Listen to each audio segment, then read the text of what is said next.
ng 4 na boxing organizations. Ni isa walang tumanggi sa labang ito. Lupit, no? Ni isang organization walang nag-oppose sa labang ito.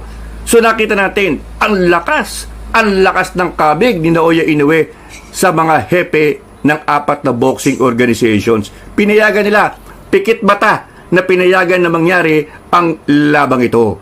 It was a total mismatch. Alam natin nangyari ang labang ito sapagkat nag-back out at the last minute ang Australianong challenger na si Sam Goodman. Sa ngayon mga kaibigan, nananatiling undisputed champion si Naoya Inoue. Ibig sabihin, hawak niya ang WBC, WBA, WBO at IBF titles. Pero alam niyo ba mga kaibigan, na mula nung talunin ni Naoya Inoue si Marlon Tapales in December 2023 para maging undisputed junior featherweight champion, from December 23 until January 2025, iisang number 1 contender lang ang nalabanan ni Inoue.